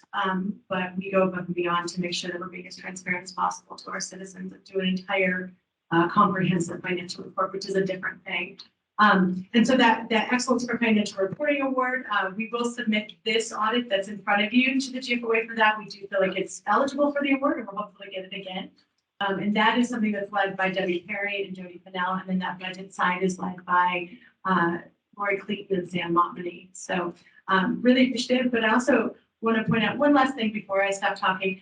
In that we, you know, I let you know that we did have a clean audit and no findings in that single audit, which is huge when you consider that there was $26 million of funding flowing through here with requirements to do a lot of things that aren't even just financial. They're talking about when you look at WIC, did your eligibility technicians correctly determine eligibility for everybody in WIC? Do we have the proper oversight in public health?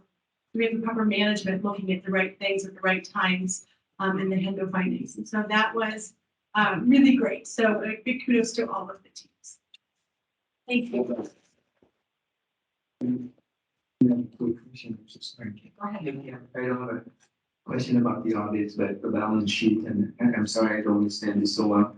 And the assets, the capital assets not appreciated, not depreciated, and the capital assets accumulated depreciation. If you can explain those for me, please. I know we own the building down in Fountain. Can you tell me what page you're on, Dr. Viv? 28. Assets not depreciated, capital assets not depreciated. Okay, so under governmental accounting standards, there are certain types of assets that are depreciated and certain types of assets that don't depreciate. And so capital assets that do depreciate are normal assets that you think of like a building. So that would be the building down in Fountain or vehicles, things like that. Honestly, let's see, we own water right-of-ways. Public health. So those things are things that do not depreciate. And so they're held as assets for the purchase price, for the initial purchase price, but they never depreciate in value because they don't become worth less over time. And so there is no estimated useful life. Can I, do we pay property tax? And if we don't, what is the risks and benefits of depreciation of the assets? So we do not pay property taxes as a governmental agency. I don't believe there's any risk. These are just accounting standards that we have to follow through the government accounting standards board. So there is no risk to or not depreciating. We don't have a choice. And so those things are set by that governmental accounting standards board. The thing that we have there is the estimate of the useful life of the asset. So when we get a vehicle we depreciated over the time we think that that vehicle will be an asset to us. But there is no risk to that because it's just a reporting thing for your balance sheets.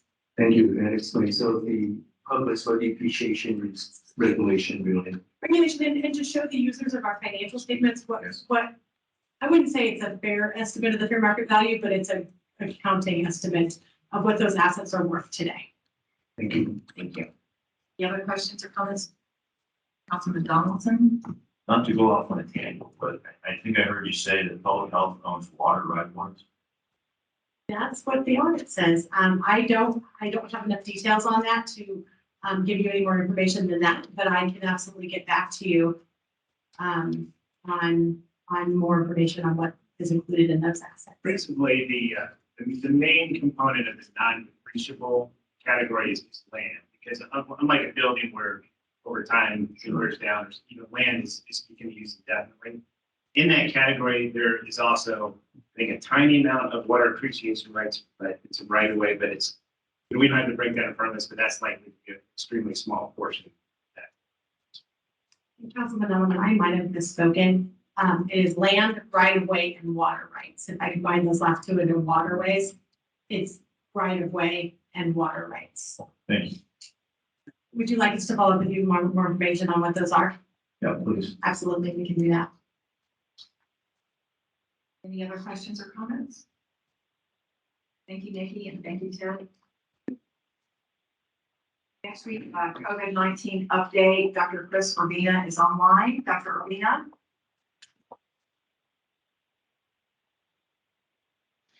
I thought that Culture was going to do the presentation on the update. Is that true on the data?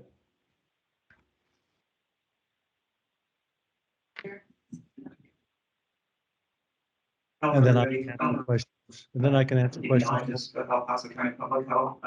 I'll have Dr. Bean on standby. I work with Body Econa in our data and analytics office. So you'll probably be seeing more of me in the future. But this is my first health presentation. So pleasure to meet you. Thank you for being here. Thank you.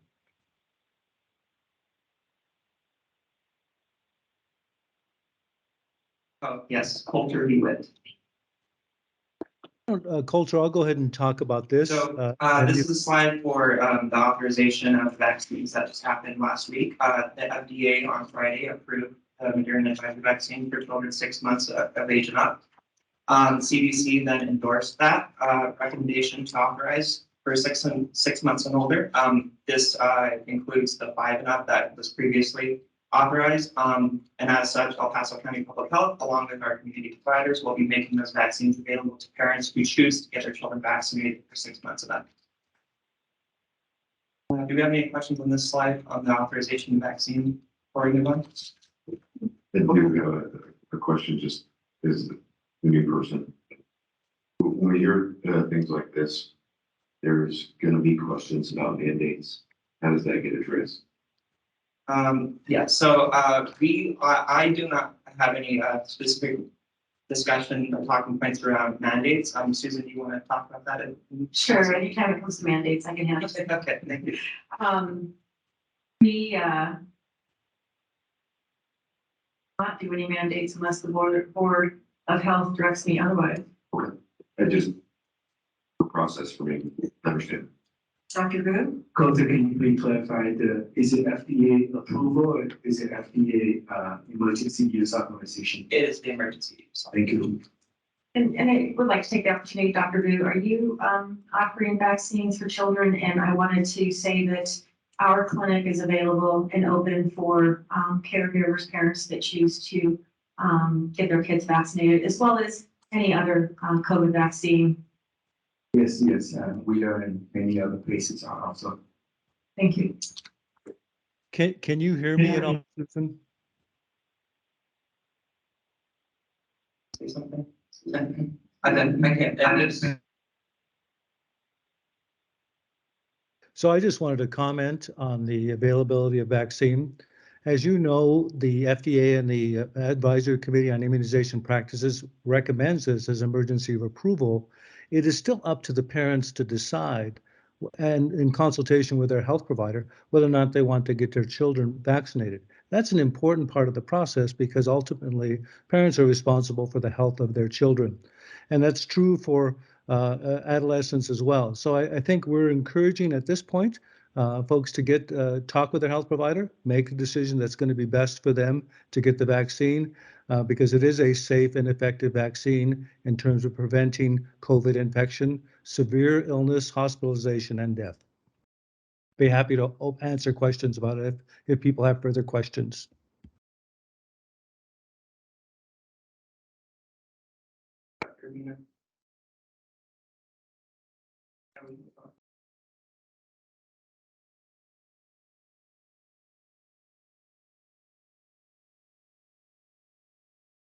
All right, so I just have a couple of slides today. One on national trends, one on local trends.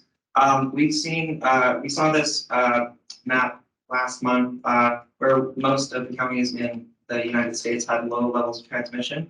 That has changed for El Paso County in specific. It went from low to medium. Now, I will say that even though the low to medium transmission did occur changed from last month, the new transmission rates from the last 7 days have gone down in El Paso County. So we are seeing some early signs that this current uptick in June may be flatlining or maybe going down. But knock on wood, I don't want to say anything too early because it's still a relatively low transmission rate compared to what we've seen, especially with Omicron in January. But nationally, we are seeing these types of trends. And we can move on to the next slide. So specifically for these local trends, as you can see, it's a huge change from January and February where Omicron transmission rates were incredibly high. For June, we have seen more cases than in May, and then of course in comparatively April and March.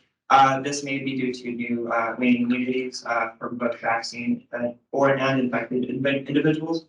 Like I said, our COVID dashboard has shown that we have had a slight decrease in both in cases, hospitalizations, and deaths as of the last 7 days, or as of the last 14 days compared to the previous 14 days and May transmission rates. So these are the trends we're seeing. Hopefully this flat line continues, and hopefully we don't see any more transmission.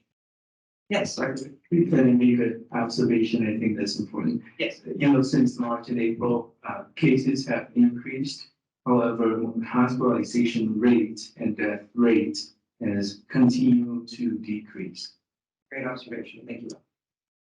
Any questions or comments, Councilman Donaldson? Sure. Walter, can you tell us, we have 57 hospitalizations, 6 deaths for COVID in June so far. What is it for influenza? For influenza, I do not have the numbers for that. If Jared, you can pull up our flu dashboards. And isn't flu like being very unusual this year? And it's just better than anyone. And that we're having a lot of flu this time of year normally. Yeah, I believe that's correct. I don't have the exact numbers, but if Jared wants to pull that up, we can. Otherwise, we can get back on it. Dr. Booth, can you comment? I think the most unusual thing about influenza season this year is it's late, and I'm guessing that it will probably continue on until the next season. It will probably continue on. I don't know, Dr. Urbina, if you wanted to say anything just about possibilities as it relates to infectious disease such as flu, when the past couple of years there has been attention to prevention measures, including masks, that have an impact on Thank you, the Susan. spread of infectious disease. Thank you, Susan, and that's a great segue. I was going to comment on that. The recommendations to prevent respiratory infections that we implemented at the initial start of COVID are the same protective measures that we would take against all respiratory infections, including the flu. So as we see people begin to socialize more interact a lot more without masks, particularly indoors, and not necessarily a continuing uptake of influenza vaccinations, which I think Generally, people don't get their flu vaccine during the summer months. They generally wait till the fall. So that combination of getting out more has led to an actually increase in all respiratory infections, including respiratory syncytial virus, influenza virus, as well as COVID. So I think what we're seeing is a rebound effect. And again, we'll continue to talk about preventing infections by, of course, washing your hands, wearing a mask if you have symptoms of any type of respiratory infection, including influenza and COVID, as well as getting the appropriate vaccinations, because we believe that vaccinations, whether or not it's RSV, influenza, or COVID, are a very safe and effective way of preventing disease. So as we go back, as we're outside, obviously, the respiratory viruses, including COVID or influenza, are less, people are less susceptible because the virus is dispersed over a larger period of air. As we go back indoors, Dr. Vu is right on, as always, is that as we go indoors, we're likely to see an increase in infections, hospitalizations, and death. So again, all those recommendations that you recommend that we've been talking about for the last 2 years are good ideas. Like my mother always used to say, cover your cough into your sleeve, wash your hands, and don't go to work if you're sick, or go to school if you're sick. So I think those are very good recommendations for public health in general regarding all communicable disease, including infectious disease. So thank you, Susan, for that opportunity. Thank you, Dr. Urbina. Thank you, Dr. Any other questions before? And it looks like we have a total from November 13th, 2021 through May 21st, 2022, 175 type A, type B, 3, and 11. So those flu is only counted as a reportable disease for hospitalization. So it doesn't count every single positive test. And so that is what we have there. And related to deaths, we have, we track pediatric deaths, and I'm not aware that we've had any pediatric deaths, but we have in the month of May 55 flu hospitalizations. Thank you, Director Whelan. Any other questions or comments? Yeah, I believe I asked this last month, and it turned out for flu, hospitalizations and deaths were actually higher than the COVID. And that's the point is, we can get fixated on COVID, but flu at that point, I think, was actually causing more hospitalizations and deaths. I'll look into it too. Thank you. Yeah, I think for May, looking here at COVID, the hospitalizations were 68, and then during the month of May for flu, 55. But that's something that we can look into more if you wanted us to dig into deeper in some data. Yeah, I would actually enjoy a comparison each month of flu also. We're gonna put up the COVID. Yes, I think we talked about this last month. There's data, and last month or the month before, I can't remember what we talked about, including that on our bench. Well, and I think too, we can do that, and certainly since we have more experience with flu over the years and the different seasonal and the kind of the time rate range of that, and with COVID, it's you know, I'm very encouraged and happy to see that the numbers are going down, and but still that's unpredictable also with the subvariants, and we all hope that you know, we've been through the worst of the storm and we'll continue to monitor that, but I think that that's something that is easy for us to do and provide some insight and comparisons as requested. Oh, there's no issues there. Thank you. Any other, are there any public comments on this topic? Yes, sir. Yeah, the question about flu deaths, the CDC's latest data from 2021 through 2022 flu season. He should come up. Can you come up to the microphone? Thanks, sorry. I was just gonna say, there's data available on the website that thus far there have been between 5,000 and 14,000 influenza deaths in the United States through this flu season, the most current reporting. That's considerably lower than COVID deaths so far. So there really isn't an equivalency between the two. Both are serious illnesses and both of them are seen. Thank you. Thank you, Dr. Weber.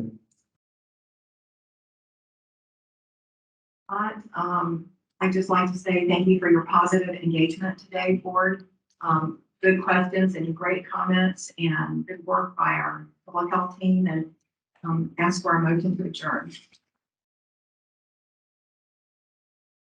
So moved. Second. Second. All in favor? Aye. Meeting adjourned.